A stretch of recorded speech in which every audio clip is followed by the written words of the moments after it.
emergency for the first time in America. This is Jim, and Receiving this message. We are Ken Jennings and John Roderick. We speak to you from our present, which we can only assume is your distant past, the turbulent time that was the early 21st century. Fearing the great cataclysm that will surely befall our civilization, we began this monumental reference of strange and obscure human knowledge. These recordings represent our attempt to compile and preserve wonders and esoterica that would otherwise be lost. So whether you're listening from an advanced civilization or have just reinvented the technology to decrypt our transmissions, this is our legacy to you. This is our time capsule. This is the Omnibus.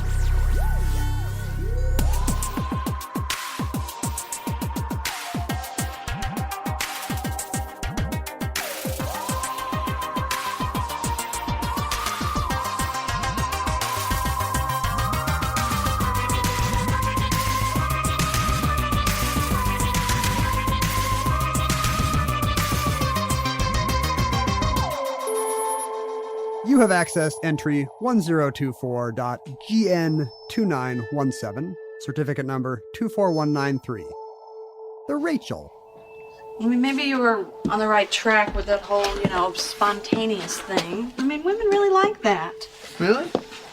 I mean, if it were me, Yeah. I'd want you to, What? I don't know, I'd catch me off guard, with like a really good kiss. Really sort of, soft at first. And then maybe, brush the hair away from my face. And then looking far into my eyes in a way that lets me know something amazing is about to happen. Mm-hmm. So, the Rachel is a haircut. In the early 1990s, using our archaic dating system, there was a popular television show called Friends that became internationally popular. It wasn't just popular in America because it represented an idealized version of what would happen if 6 young white people lived together in implausibly nice apartments in New York City and seemingly hardly ever went to work, spent most of their time lying around, which is actually how I spent the 90s, but I wasn't quite as beautiful. And one of the characters in the show, played by the actress Jennifer Aniston, was named Rachel Green. And Rachel, at the end of the first season, but certainly throughout the second season, rocked a haircut. That's how we described it at the time. You in the future, if you have hair, probably merely have haircuts. Right, or wear a hairstyle. But we rock them. Some of us rocked them. And Rachel Green certainly rocked this haircut, which now, and certainly to futurelings, just looks like a normal haircut. There is nothing about this haircut that, to our modern eyes, would suggest how radical it seemed and how much it overtook the culture in its time. Well, let me remind you of the premise here, John. We're talking to hypothetical future people, possibly millennia hence, about essential bits of our culture that we fear may be lost to the mists and the sands of time. Right. Why does a haircut from a 1990s television series so delight and inspire you? I have to know. Well, because it really swept the world implausibly. It was a haircut that didn't exist and then did exist, and I think transformed the culture even more than the show initially. I think we can all remember when British Prime Minister Tony Blair had the Rachel, for example. But there have been several astronauts. There have been instances of this throughout our culture over time. Certainly in the 20th century, periodically an actress would wear her hair a certain way, and it would sweep the nation. And it was a psychological phenomenon as much as anything. Is some kind of mass hypnosis, you think? Well, I must have that hair. Well, where the hair cut represented something bigger than just the style. It's the life. It's the life. The haircut suggests a kind of freedom. It's often a sort of freedom or a sort of location in time. You know what I'm picturing when you say this is like Louise Brooks's 20s bob. That's exactly a perfect example. Louise Brooks's bob. Because you don't just see, that's a short, unconventional haircut. You see, look at all that fun she's having with her unconventional bohemian life and her friends in Vienna and whatever she's doing in this silent movie. And, you can't have that. Right. You can't move to Vienna. Or you can if... Right. You can go to your hairdresser. And when you think about Louise Brooks, just prior to that, I mean, all through the 19th century and into the early 20th century, there was only really one way for a woman to wear her hair, which was grown all the way out and then pinned up in an elaborate sort of architecture. I mean, there wasn't really a woman's haircut. It was just long. Is that true? Like women would, their hair would just be as long as it got and you would just do your best with that? You would braid it or you would pin it up or you would wear it under a hat. But everybody had fundamentalist big love hair. Yeah, because it was just, I mean, at the time, there wasn't another suggestion. And what was so revolutionary about the flappers was both that they were liberated by cutting their hair short. And that kind of, it wasn't just a middle finger to the patriarchy, but it was also, I mean, I don't know if you, well, obviously you've never worn long hair, given that you are a masculine icon. Given that I've had this haircut since I was, my 7-year-old childhood portraits at Sears. That's when men choose their haircuts, basically. You walk into any barbershop in America and say, haircut, please. I'll have one haircut. I have a little coupon that says haircut on it. Well, your cheapest haircut, please. Hey. I mean, there are haircuts that cost hundreds and hundreds of dollars. And let me just say to the future listener, yours is not one. Right? What do you pay for a haircut? The one I have right now? Yeah, between $20 and $40. That's exactly right. Yeah, that's right. So the liberation of the flappers was they had short hair. They also raised the hemline of their dresses all the way up to their knee. And you could suddenly be thin. Like the fashion of flappers was to not have a bust or a bustier, but have this sort of thin line body style. The bust and bustier are two different things. I guess I don't know my 1930s words for sexual secondary characteristics. I mean, your bust is the bust, is your actual physical architecture, breasts. yourself, right? I think we can say breasts on this podcast. It's not one of the 7 words you can't say to future listeners. Your breasts are your bust, whereas the bustier is the lingerie that accentuates the bust. Oh, I see. Right? I thought the second thing was going to be like you couldn't have a big caboose. Well, that's a bustle. Confusingly. Why do they all have bust in the name? It's very unclear. Was that the most sexual syllable people could think of at the turn of the century? I read a thing not very long ago where some archaeologist or some cultural anthropologist was suggesting that the site of buttocks was the original sort of like sex allure, or the first aphrodisiac was the sight of buttocks sort of maybe running away from you. Or raised in surrender. I've actually heard that's where the heart comes from. The shape of a Valentine heart may be the shape of a bottom. The thing you want to see the most, somebody's bottom raised. And so the bust, the bustier, is a way of taking the breasts and making them look like a buttocks. Is there any way to make me look more? So it's like walking in with a coupon that says, "Can you please make my chest look more like a butt?" Yeah, please. Give me a front butt, please, in addition to a back butt, because I would like to stand and have people look at me from the front. I want to be admired. I would like to have butts covering the entire surface area of my body. That's always been my dream. Right. So just prior to the flapper era, the ideal female form within the culture was a very narrow waist. An hourglass. An hourglass. You've got some kind of under bodice or something underpinning your skirt that makes it poof out. Yeah, it was made of metal and you couldn't get through doors. Whalebone. Like Scarlett O'Hara trying to get through a door. She's like turning sideways. And then all of a sudden, all of that is swept away, and you have this short hair, and so it was truly a liberation. And it's fashion. I guess I often think of it as sort of a gender bending thing, like, ooh, Louise Brooks has short hair, you know, what's going on? So say goodbye, gender roles. Yeah. Or with skirts being shorter, you know, it's a little more sexualized. But I guess you're making it sound like there's a convenience angle, right? Well, so I have worn my hair very long. Over the years, several times I've grown my hair down to the middle of my back. as part of rock and roll lifestyle. Sometimes it's just because I stopped caring for myself, and other times it was, largely because I stopped caring for myself. But a lot of people don't know about your hairband era. Well, I hennaed my hair at some point too, but like even now for a guy, I wear my hair a little long. I mean, it's not quite a Rachel, but it's. And you're making fun of my strip mall haircut, but you, I believe, cut your own hair. I do cut my own hair. Is that true? I do, and for two men in our middle age, we still both have all our hair, which is right. Which is a thing to note at least. Do you know the numbers on male pattern baldness? There's a rule of thumb where your odds of having male pattern baldness are essentially the same as your age. What? Like 18% of 18-year-olds are already going bald. Oh, no kidding. Yes, but unfortunately, 68% of 68-year-olds are going bald. And that's why when you turn 101, you're guaranteed, you're super bald. That's when you goes off the scale. You start making other people bald. My uncle went bald at 22, right? Fully bald, which happens to a certain percentage of people.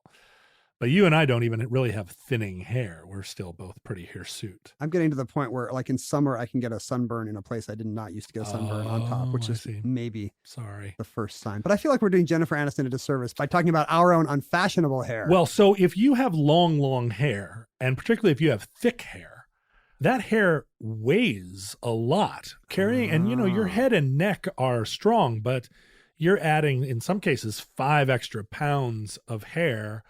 Ungainly hair. So it's not just styling time. You're actually like a beast of burden if the patriarchy is making you have this crazy Gibson girl hair. And so I think during the flapper era, when you cut off that 5 extra pounds of hair, you feel lighter. You feel unburdened of your patrimony, and you really are free to dance the jitterbug to the jazz. You could do the Charleston on a table. You could do... That's right. Coney Island washboard. You can do the Charleston on the boardwalk all the time. If I could lose 5 pounds by getting a more convenient haircut, I would do it immediately. That's like living the dream on so many axes. But then styles changed, right? And then in the 40s, you had sort of unusual coiffes that were quite a bit longer. Hair grew out again. I think all the way through the Depression, all the way through the 1930s, like chin-length bobs were still pretty in fashion if you were a Dust Bowl Okie headed out to the West. Or even a man if you're Prince Valiant. Right. But then in the 40s, hair got long again. And then in the 50s, Marilyn Monroe and Gina Lollobrigida kept their hair kind of head-shaped. Seems very curled and coiffed and up, right? Right. And then in the mid-60s, you had this phenomenon of Twiggy and Mia Farrow and Goldie Hawn. Twiggy. Who introduced a really short haircut, like a boy's haircut, into the fashion. Twiggy has to be explained now, right? Like I guess it was the same thing as Louise Brooks, it was all bombshell Jane Mansfield type figures. Right. And the new London style was Twiggy, who is actually named for the fact that she is a stick-like svelte figure. Super tall with no curves. No curves at all, and a boy's haircut. So a truly androgynous fashion model of the mid-60s. And she becomes famous through the haircut. Did you know this? She got her, went to this fashionable Mayfair hairdresser to get her haircut, and he gives her this sort of very cutting-edge boy's cut, pixie cut that nobody had, and it comes out so well, he puts the picture up in his shop, and that's when fashion editors see the thing and say, who is this? Is that a model? So she had the haircut first and then became famous. Well, now Audrey Hepburn also had a short haircut, but not that short, right? Yeah. What's her most pixie-ish haircut? Like Breakfast at Tiffany's. She had long hair for Breakfast at Tiffany's. Yeah. Her shortest hair is like when she's like in Funny Face with Fred Astaire, when she's sort of like a elfin dancer type. Right. But that actually predates Twiggy slightly. But still, it's not quite it's that. A little longer in the back, a little longer. Think. Yeah. And then the response to that, or then culturally by the late 60s, again, long, straight flower child hair. And my assumption about all this, and maybe I'm wrong, is that it's all a huge scam. Am I just too cynical that, there's no profit to be made if people are always wearing the same kinds of clothes? I mean, people will always need haircuts, but you can get people to buy clothes more and cut their hair more if there's a cycle, right? Well, we live in a world which is curiously post-fashion cycle in a lot of ways. Is it, or does it just seem that way to us? No, I think it is, because right now you are wearing clothes that 20 years ago would have communicated exactly what they communicate now, a plaid shirt over a t-shirt with some rock dudes on it. And that was the look of people. And Levi's. And Levi's. Levi's. The most timeless. Like, this is what you were in a time machine, basically. Yeah, that was what you would have worn in 1975, right? 35 years ago. So something happened in the 90s where fashion just fell in upon itself. And if you want to dress like Twiggy today, or you want to dress like Louise Brooks, or you want to dress like a Gibson girl, nobody will bat an eye, right? Right, because all fashion is equally valid now. But what that means is that there isn't any new look or, the brand new look for 1962. Wow. Does that mean the Rachel was the last Rachel? Like, the Rachel was it as far as maybe possibly in history, the last look that everyone had to have? Well, so that's kind of, that's the end of the monoculture? That's my suggestion, right? That the Rachel swept the world, and now we live in a post-Rachel world where the Rachel continues to be a haircut that you can go into a salon and wear. And if you go online and look, there are because there's still obviously a lot of fashion industry.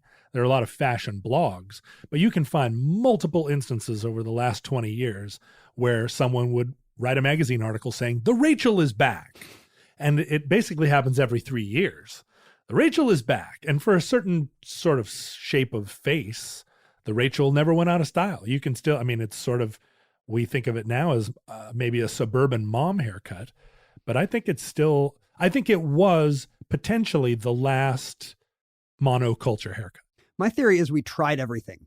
Well, like once there's one of everything out there, it's impossible to come up with the new eye-catching look. Like when I was a kid watching, sort of early 70s TV that was, predated me by maybe half a generation, looking at the wide lapels and pant legs and neckties on Barney Miller or whatever, I would just laugh and think, good thing we in the 80s with our skinny ties know better, Tiny collars. Right. And I don't think that's possible anymore. Now you look at a TV show 10 or 20 years ago and you think, oh, those are all looks that still exist because we tried all the extreme fashions. Ties went as wide as they could go and narrow as they could go. And now every time you see somebody try something with a tie, it's not a new thing. Well, so we've tried all the possibilities. You do see now a cycle, right? Like for the last 5 years in menswear, the style has been tiny lapels, tiny collars, tiny ties. Very trim, Don Draper influence kind of a fitted thing, right? And like high water pants and short sleeves, like really what you would call an ill-fitting suit by typical standards. If you look at James Bond in the last James Bond movie, where he's running out in the desert somewhere, in the Atacama Desert, probably wearing a tuxedo, it is by traditional menswear standards a completely ill-fitting tuxedo. You see all this shirt between the bottom button of the jacket and the top of the pants. Like the pants are low rise. None of this is what you would call a good-looking suit. That's the kind of thing that looks fashion forward 4 or 5 minutes. Right. You're like, good, James Bond has the newest thing, but then dates immediately. And suddenly it's Roger Moore in a powder blue tux. So I keep saying to people who are like, I'm going to go buy a suit. I'm like, do not get a fashionable suit. You're going to look idiotic in 2 years because this, the center can't hold with this style. Is it worth it trying to look fashionable? You get 2 years of being Daniel Craig. You get 2 years of people dressing like you. You get 2 years of Jennifer Aniston facing a world full of duplicates. How horrifying that must be for her, by the way. Well, so Jennifer Aniston has recently, fairly recently, within the last 5 or 6 years, come out on record as having hated the Rachel haircut. What? Even though you could make a case that it was the thing that made her famous.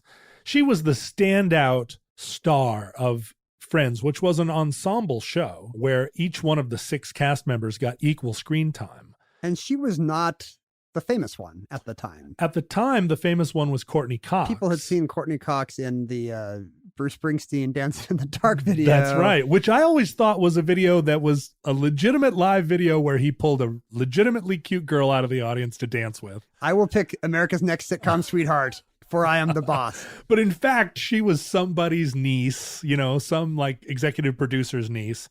And that whole thing was... It was a setup. Obviously it was a setup. If you look at it now, it's clearly a setup. But at the time, I I still thought that Bruce Springsteen was real, and that somehow you could be making a live music video with 7 cameras. You thought he actually got fired from the plant after he got back from Vietnam. That's right. You thought all the things right. in his song actually happened. He was driving around in an old Studebaker.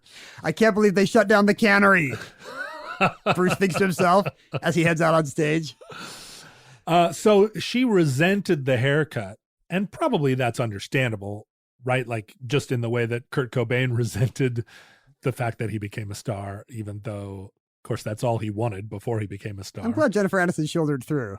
I'm glad she did not leave a bloodied Rachel in her greenhouse. The thing is, if you look at Friends, which went over the course of 10 seasons, she abandons the Rachel haircut really after the first couple of seasons. She starts growing her hair out, and for the remainder of the show, I mean, there are Rachel-y aspects to her hair, but mostly she grows it out, and at some point in the show, it's quite long. So she didn't. I'm sure she was under considerable pressure to keep the Rachel as long as she could because it was her signature, but she got away from that hair as fast as she could.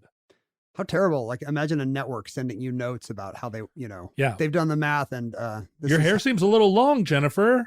This is, your personal grooming is affecting our ratings in Topeka. But I feel like once it had gained a foothold and became a ubiquitous haircut, you could almost look at her and project a Rachel upon her, even though her hair wasn't a Rachel yet. She still has her inner Rachel, the aura of the Rachel.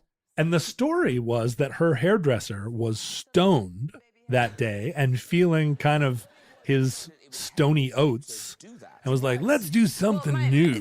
Chris McMillan, yeah, he was loaded when he gave me the haircut. Stoned out of his mind, so which is true. And he didn't think about like, oh, she's going to have to do this herself. I'm having a great time being creative with this blow dryer, and that leaves me with a round brush and a hair dryer. I don't know how to make it look like that. I just, And so, yeah, he claims that he was, over the course of a little while working with her, trying to grow her bangs out, and had gotten to a place, well, her bangs were half grown out, and the rest of her hair was sort of, longer in the back, and it sort of looked unkempt. And he was trying to give her a haircut that incorporated half grown out bangs. Well, let's take a break and think about that, and we'll be right back. So we should say to the futurelings what this hair looks like. I don't know what this hair looks like. Like, if you told me, draw a Rachel, I don't know if I could, like, as a police artist, I don't think I could do it. What even is, what qualifies as a Rachel? Because you're right. It seems like just some fairly unremarkable woman's haircut. What I think made it revolutionary was that it was 2 haircuts at once. It was long hair in the back, but not a mullet, obviously, but it was long. But then in the front, around the face, it was kind of cut like a bob. So the hair that framed her chin and framed the side of her face was shorter. And not so much shorter, but not bangs, right? It's still read as long hair, but it had this other element that if you look at it this way, with depth from the front to the back, it's quite a bit shorter in the front than it is in the back. Which would be unusual for a woman's hairstyle. At the time. There were shag haircuts throughout the 70s where it's sort of shorter on top and choppy. You think about the Joan Jett or the Chrissy Hine haircut. Right. That was a unisex haircut. That's also what Mark Bolan wore. Or, it was a modish 70s rocker haircut. But those were worn quite a bit differently. The short hair was quite a bit shorter, and the long hair was quite a bit longer. So it also read as long hair, but had short elements on the top that kind of stuck out and were spiky.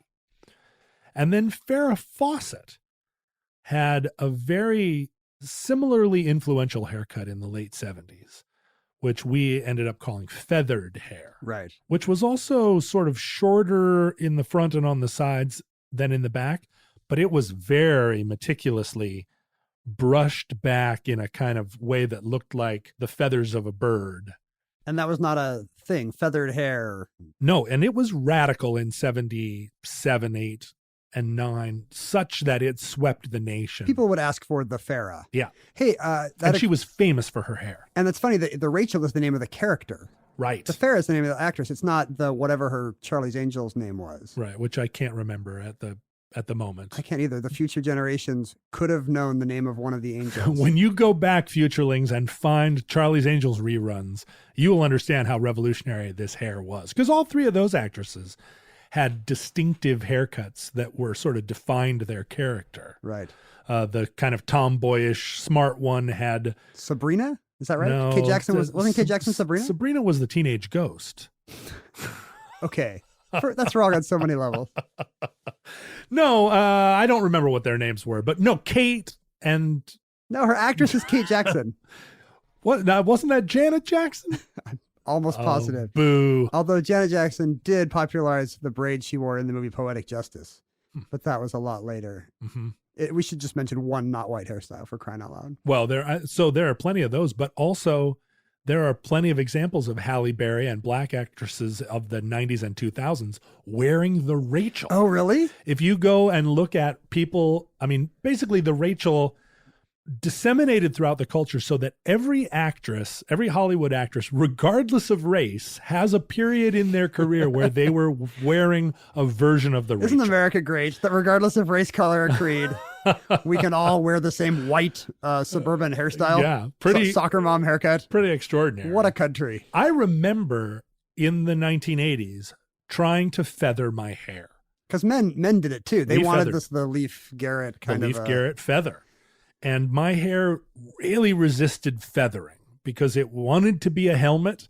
I had the bowl haircut where my mom put a mixing bowl over my head and just cut all the hair that stuck out. The rite of passage. Right. You can see all sitcom children of the era had it. The John Denver haircut. The John Denver, we would say. Give me the John Denver, mother. Give me the John Denver, which was, actually Dorothy Hamill.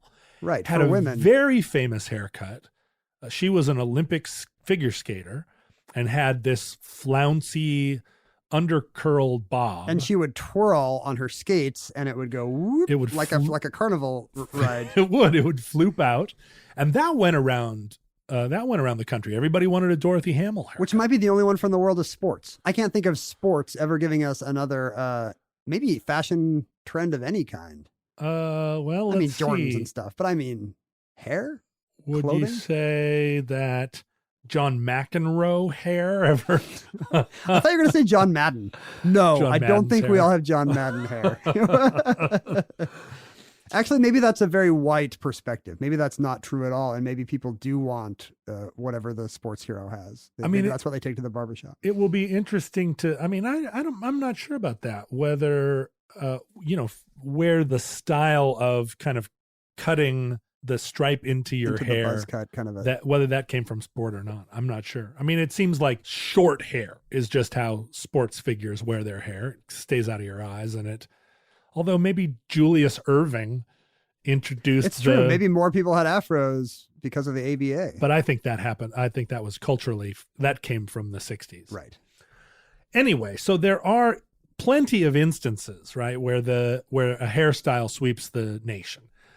But the Rachel had I think the greatest lasting impact. How so? Well, because it's still, you don't see Farrah Fawcett hair now, or really Dorothy Hamill hair, but you see the Rachel everywhere. But in accordance with your previous theory, that's because maybe it's less of a fashion forward look at me look. The Rachel is a softer, more chameleonic kind of a thing. It's less of a statement and therefore has aged a little better. Well, at the time, it seemed like the whole hair world had been turned upside down. And I can't emphasize enough what a startling look it was in its moment, even maybe more so than the Farrah or the Dorothy Hamill. And yet I think the mistake that people made was thinking that it looked good on everyone. Really what I think a big part of why it was fashionable is that people identified with the character of Rachel Green. Because it's not the Jennifer. It's not the Jennifer. Partly because she wasn't that big a star then, right? Right. And no one knew. This was before she'd married Brad Pitt. It was before she had very much of of what became her pop culture personality. Sure. People probably thought of it as Rachel's haircut on Friends, not the haircut Jennifer Aniston wears in her role on Friends. I think so. And Rachel on Friends was initially a kind of spoiled, like her introduction, the first episode of Friends, she shows up in her wedding dress, having left her betrothed at the altar. And she's never considered living an independent life outside of her father's money and her husband's money. And she's decided to leave it all behind and run off to the city to be with her friend Courtney Cox and get a job at a cafe and be this sort of freewheeling young woman in the city and discover herself. Daddy, I can't marry him. I'm sorry. I just don't love him. Well, it matters to me. Come on, Daddy, listen to me. It's like all of my life, everyone has always told me, you're a shoe. And then today I just stopped and I said, what if I don't want to be a shoe? What if I want to be a purse, you know, or a hat? No, I don't want you to buy me a hat. I'm saying that I am a hat. It's a metaphor, Daddy. Every other character on Friends has kind of a one-line pitch, right? Monica's the neatnik. Right. And Phoebe's sort of the flake. Right. Joey's a himbo. Chandler's the sarcastic one. Ross is sort of neurotic. Neurotic and, yes, smart, I guess. Because he's a paleontologist or something. Like, he has a real job. A real job that people have. Right. Know, as you know, he's the paleontologist on the floor of your apartment. But what is Rachel's thing? What is Rachel's thing? What is the pitch of Rachel? I think the first pitch of the Rachel Green character was she is the, I really self-identify as like, wow, I am. That was very revealing there, John. She was the spoiled rich girl. And I think not explicitly Jewish, but her name is Rachel Green. That's a little late for Jewish American princess, right? Isn't that a little offensive in 1990, whatever? I think in 1991 or 2, she was the first Jewish American princess to be a star on television. This is before The Nanny. But that's like, to me, that's an 80s trope, you know, Private Benjamin and all this stuff. Right. But this was, I mean, it takes about 10 years for that stuff to go to sitcom. Isn't that great that she finally assimilated? And she never once on the show says, I am Jewish or says we're celebrating Hanukkah or anything of the kind. The one where they have Yom Kippur. But it's implied, I think, broadly implied, that she's kind of the assimilated Jewish character on the show. Although, Ross is also... Yeah, I mean, isn't his dad Elliot Gould? I mean, Ross seems like sort of the Woody Allen mold, neurotic Jewish guy out of time. It's funny because the Friends was... its companion show in the culture at the time was Seinfeld. And that was the in the know. That's the one you liked. That's the one that the smarter, older kids liked. No, I watched Seinfeld. I didn't see Friends. Yeah, Friends was for teens, and Seinfeld was for us grown-up sophisticates who listen to jazz. But Seinfeld, George Costanza is given this sort of Italian backstory or whatever, but he's clearly a Jewish character. It's a very Jewish show.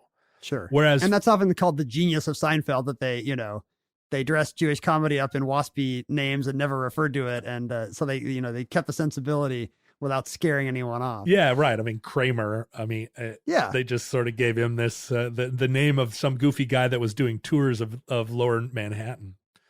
But Friends, again, was very, generally had a very waspy sheen.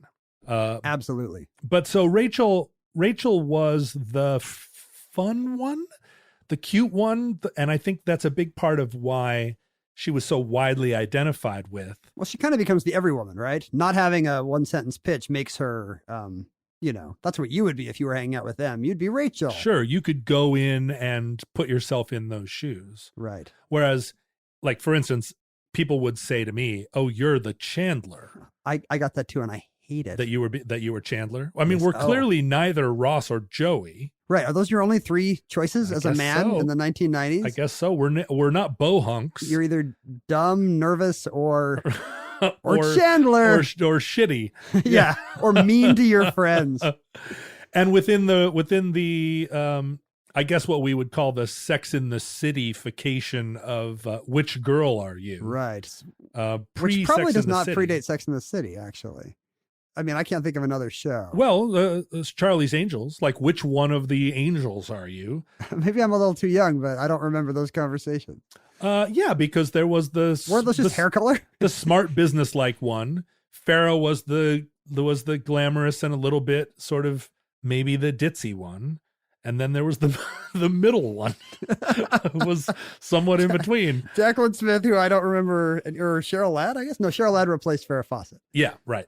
But also on the show Three's Company, there were only 2 gals. But I saw myself as Jack Tripper in that case. Well, yeah, there's only one guy. I was not a Chrissy or a whatever Joy Stewart's name is, Janet. Janet. So Chrissy was blonde and dumb, and Janet had short, dark hair, looked like Liza Minnelli, and was smart and businesslike. It is problematic, right? There's 2 women in the world. The And the dumb blonde blonde one and the dumb. smart brunette one. That's right. The smart, short brunette one that maybe isn't that cute. You can't really tell. But hey, we can't have 2 dumb blondes. That would be weird and redundant. And so if you were looking at Friends and trying to identify yourself, I mean, Phoebe is pretty flaky. Like who thinks I'm a Phoebe? Yeah. Like what kind of a sociopath do you have to be? I'm sure there were plenty of people. And then Monica is so neurotic and so irritating. Although earlier today, you indicated when asked, which of the Friends girls did you think was the one for you? You Right. said, I'm a Monica man. a Monica. I called him. Oh. Yes. Well, I got his machine and I left a message.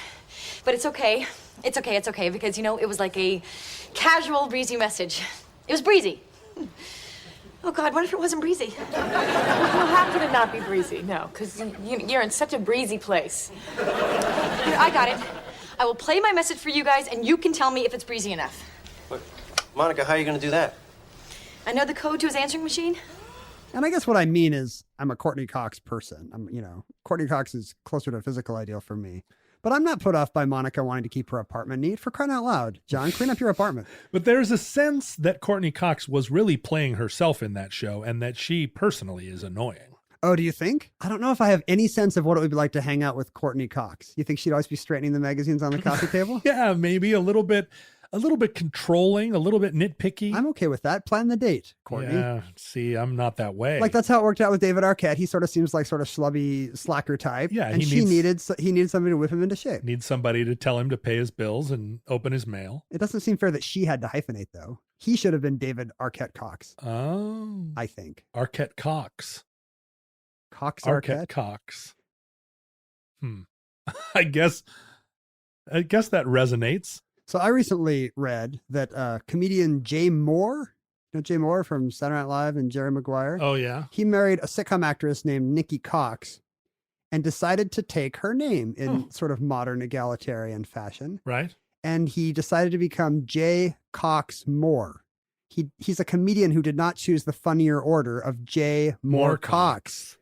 What a missed opportunity, Jay Moore. J. Moore Cox. Yeah, I mean, that actually, if you took the hyphen out and just changed your name to Moorcox, that feels like the name of a British explorer, right? Somebody that the third guy to the South Pole was J. Moorcox. It's an explorer who could also be a gay porn star, though.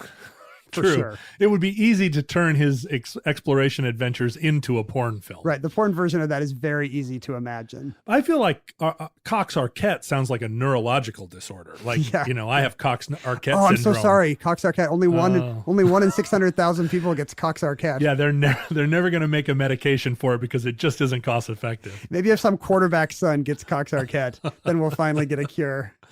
So you're saying that your physical type is not Courtney Cox on any level or personality type. You were a Rachel man from the get-go? I think I was. I tried very hard to like Phoebe, but I just never felt any chemistry with her.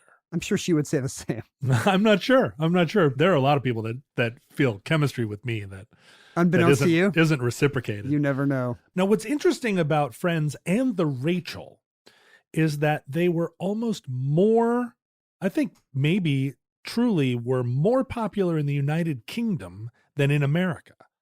Interesting. It is a phenomenon in the UK that Friends, both at the time and now in the present day, represent something to them that maybe even Americans can't quite get the whole sense of. Youth? Is it? I think it's a version of America that's popular. The United Kingdom has a fascination with America, just as we have a fascination with them. They watch our movies and they see mailboxes and fire hydrants and manholes with steam coming out, and they want to visit and see that. Yeah, and I think that Friends offered a vision of New York that actually felt pretty spacious.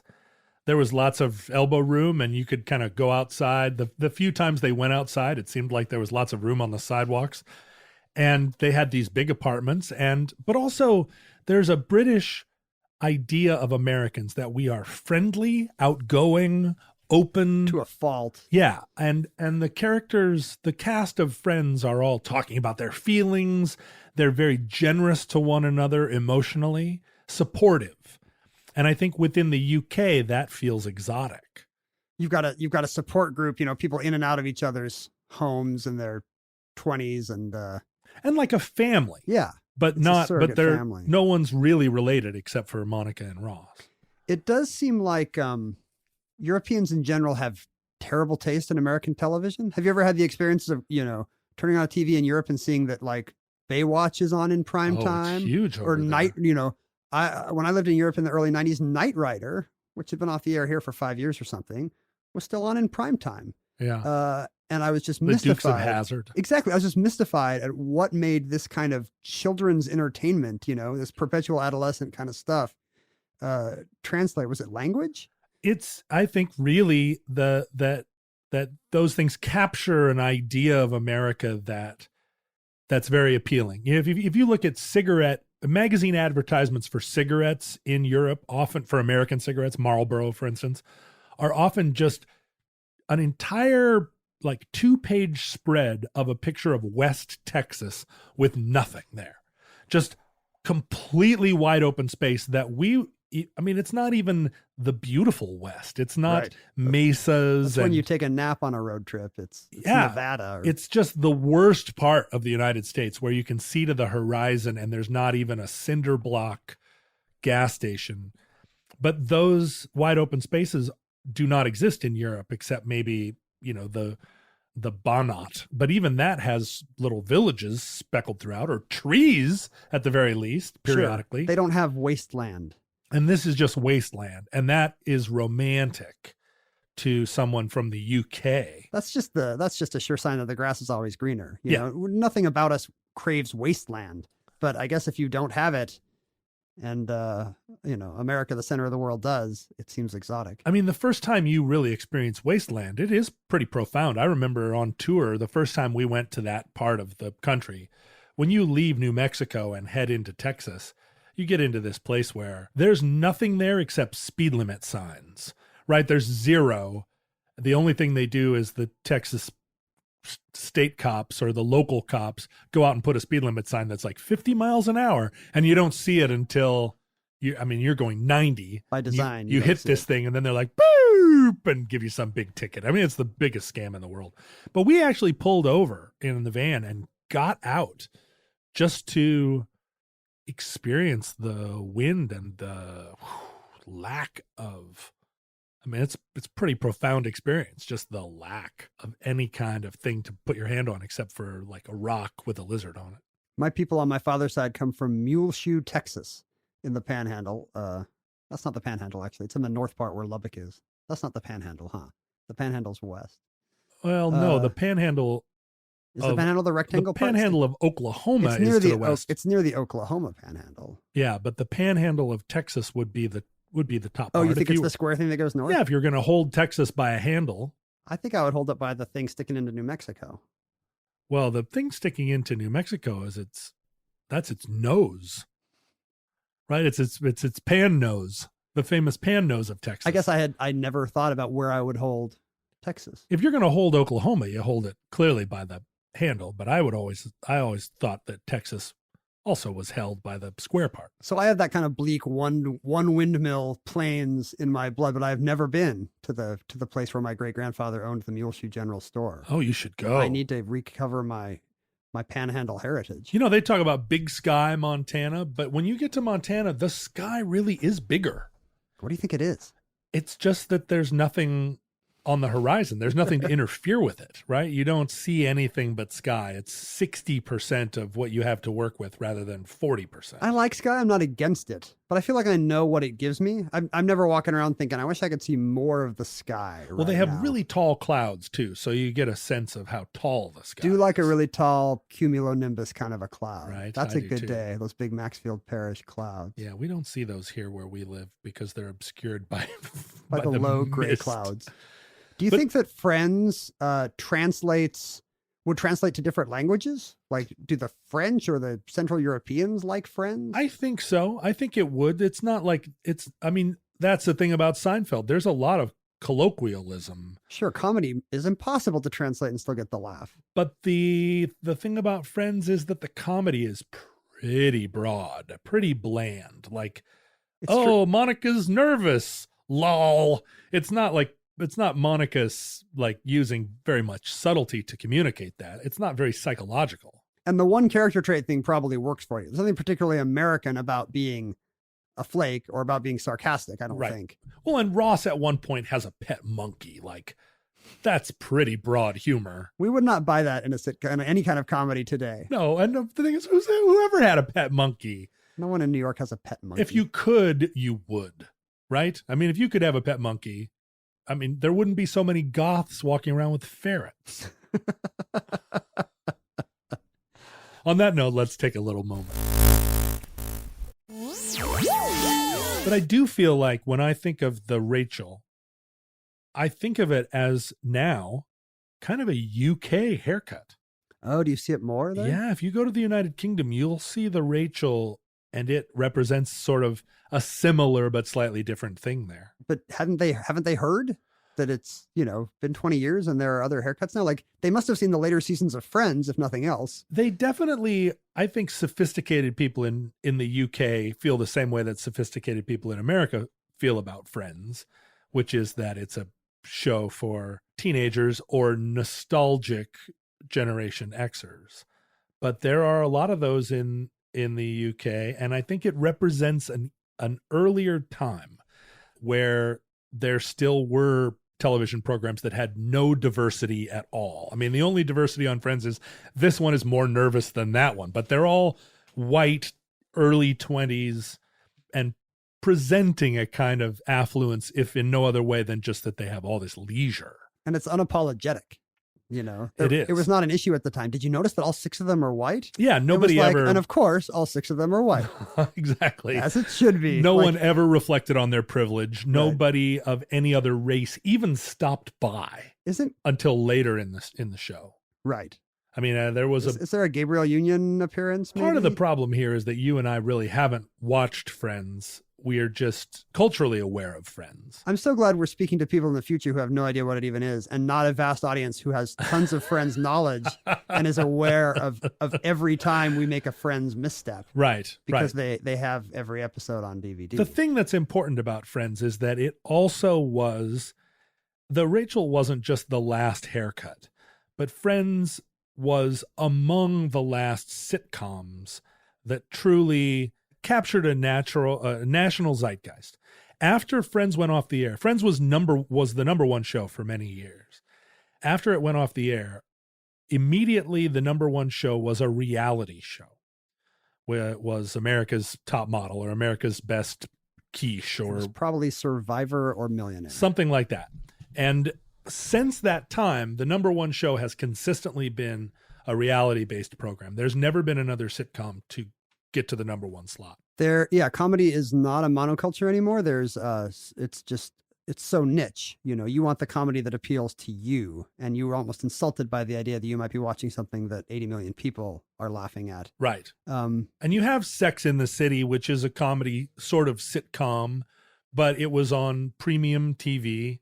I mean, again, it was all white protagonists, and it appealed to a certain sort of demographic. It wasn't a broadly watched show. I just looked into this for something I'm writing. There have been times in American history where 22 of the top 30 shows were sitcoms. Like NBC in the 80s, must-see TV, kind of a thing. The Cosby Show, Cheers era. 22 of the top 30 shows were comedies. Do you know how many last year? How many? 1. See? One of the top 30 shows was a comedy, and it was Big Bang Theory. That's extraordinary. And comedy's more popular than ever. It's not a sign of the downfall of comedy. It's just a sign of the end of the monoculture. the end of the three networks. The end of mass comedy. There were 54 million viewers on a regular basis of Friends. 54 million people out of 300 million Americans. All watching it at the same time. It's a communal experience. Yeah. When you hear that laugh track, that's America laughing at the same time. And that is gone. And the idea that there would be a haircut from a television show that I would be personally aware of now. Sure, pick the most influential show. You do not see people getting the Game of Thrones haircut. Give me the Tyrion Lannister. It's just, it doesn't influence fashion or anything design the way it used to. I think it's evidenced in a lot of aspects, right? Like in the 1950s and 60s, there was a new car design for every single make of cars every 2 or 3 years. You know, the Pontiac Tempest of 1964 and the Pontiac Tempest of 1968 looked nothing like one another. It was completely redesigned because the sense was that if your car was, if you were trying to sell cars to somebody 3 years later, it needed to be a whole new look in order to appeal to the buyers. You couldn't just keep foisting the same car off on them. That was just the sense of what people wanted. And it was only in the 80s when all of a sudden you started to see these cars that had a 10-year lifespan where the car didn't really change over time. It's more efficient. And now we see a Toyota Camry. It just looks like a breath lozenge for 15, 20 years. I mean, the Prius keeps changing its tail lights, but the brand is the style. It's also a sign of the downfall of celebrity culture. You know, we live in more of a egalitarian age where social media and reality TV give us the idea that anybody can be a celebrity. You know, it's not like, the whole hairstyle thing goes back to Madame Pompadour in the 18th century. You know, this courtier of King Louis XV, who gets such an influential haircut that it's still named after her almost 300 years later. Pompadour. Yeah, Elvis and Little Richard and Janelle Monáe, they all have a haircut that a French courtier made famous in the 1750s just because she was sleeping with the king. Interesting that it became a male haircut. Right. Most of them don't switch. I don't know. I've never seen a guy with the Rachel. No, who wasn't like a bass player in a sort of hip hop metal band. Maybe Viggo Mortensen in the Lord of the Rings movies has a variant of the Rachel. I don't know. But now I just think, that would never, the days of the started with Madame Pompadour, the beginning of modern celebrity, and maybe ended with the Rachel, are now past us. And it's no longer, I want to look like that glamorous face up on the big screen or the little screen. And maybe also the rise of alternative culture.